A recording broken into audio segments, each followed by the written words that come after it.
I'm Morgane. I'm an entomologist, a bug expert, and I'm going to show you a hidden world. Are you ready to go bug hunting? Yes! Found one! Guys, come look at this. Whoa! Since I was a kid, I've always been curious. Are bugs and insects the same all over the world? Are beetles in the southern hemisphere bigger than those in the north? And do bugs living in different countries do different things? I know we have some monarch butterflies in the southern hemisphere as well.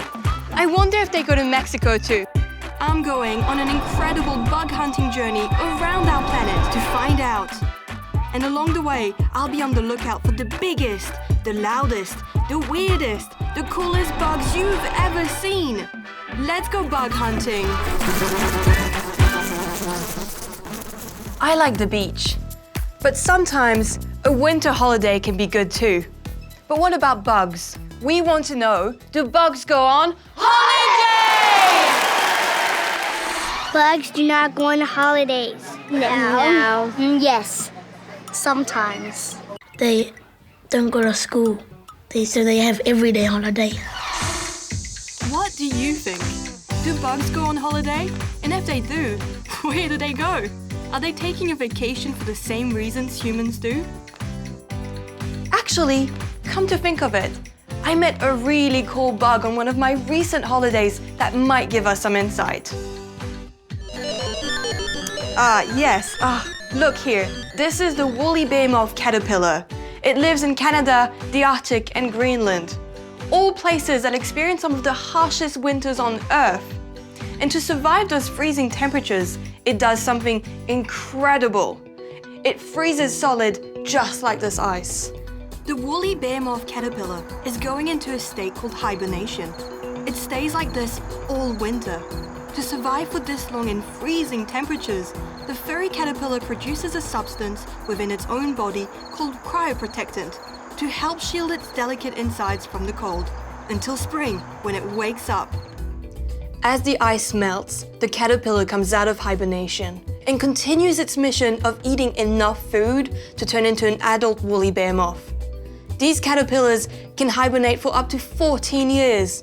That is the longest known of any caterpillars. But what about summer holidays?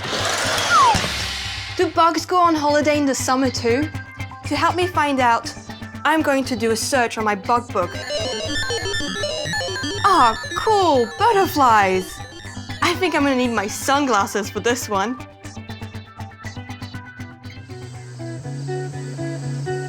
This is summertime on Peely Island, which is on Lake Erie in Canada.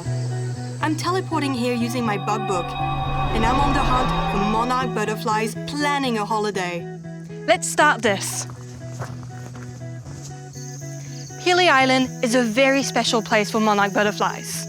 It is the very last location before they all go off together on holiday to Mexico.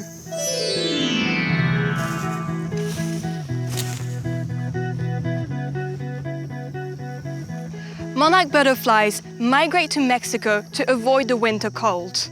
They don't live very long and it's a very long trip. So along the way, they lay some eggs so that new butterflies can carry on the journey. The monarch butterflies that migrate down south to Mexico are not the same ones that come back up north to Canada. In a way, they are the children and grandchildren of those original travelers. For catching flying insects, a net is great. This is my technique. Hold the net from the handle where it feels most comfortable and sweep quickly through the air in wide arcs. Make sure that the net remains open when sweeping. When you think you've collected your critter, flip the net over onto itself to trap anything that might be in there. And then you can carefully check on your newest discovery. Do you guys like to go bug hunting? Yes. What would be your best tip for bug hunting? Get some gloves, get a container that has some grass, and be gentle with the insects. Absolutely, I agree. And where would you find bugs? Where would you go to find them? In trees. Forest. Yeah? Field. A field? Trees. So you would go where they live? Yeah. I have made a life cycle of a butterfly. It starts at a caterpillar, it goes and eats, and then it goes to a cocoon, and then it finally turns into a butterfly. I've drawn a monarch butterfly. I have drawn a butterfly. Monarch butterflies have distinctive markings on their wings, bright orange, black and white, and they use these colors to advertise to predators that it would be a very bad idea to eat them. In fact, they are poisonous. The caterpillars of the monarch butterflies feed on the milkweed plants, which contain a chemical called cardenolides, and this remains in the bodies of the butterflies, making them toxic to predators. Monarch butterfly. Oh, actually, the butterflies, the monarch butterflies, when they get out, they go to Florida. Oh, yeah. They go across the ocean for tons of kilometers. Because they have this tree that they all go to, and then they die. These Northern Hemisphere monarchs sure like to travel. I know we have some monarch butterflies in the Southern Hemisphere as well. I wonder if they go to Mexico too. Let's go and find out.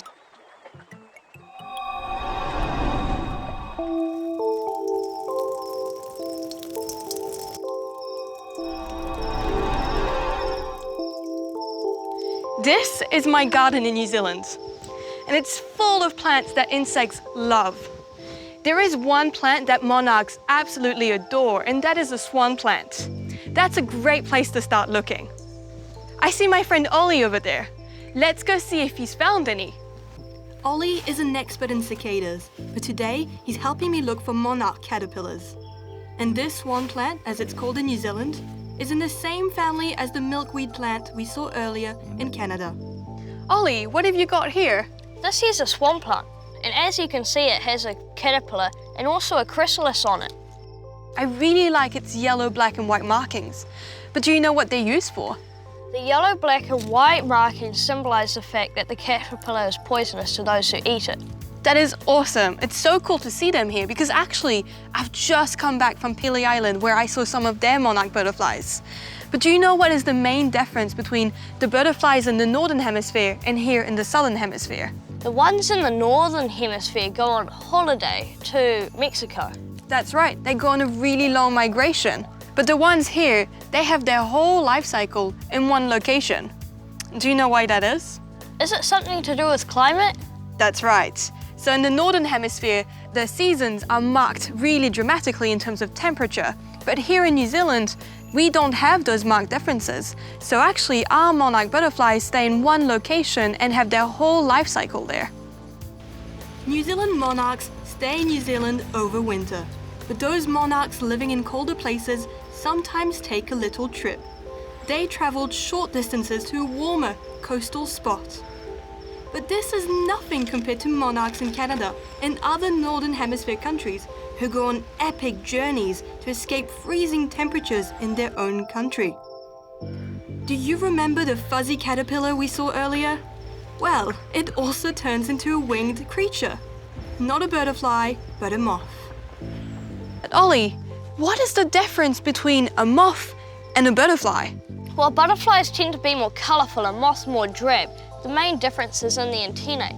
Butterflies have more elbowed antennae, and moths are a lot more fan-like. If you were a Northern Hemisphere moth or butterfly, where would you like to go on holiday to escape a cold winter? I would go to New York for a holiday. Probably Atlanta. To Florida. Africa? I don't know, but I like to go camping. They might go to Hawaii or something. In a hole in a tree so I don't get stepped on if I go to the beach. And chill. Drink a cup of coconut or something. Time to record my findings in my bug book. This is something every scientist does after being out in the field.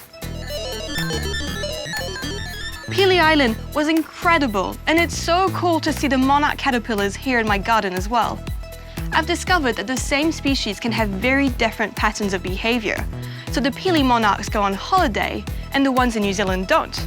It's this adaptation to the local environment that allows the monarch butterfly to live in many different places.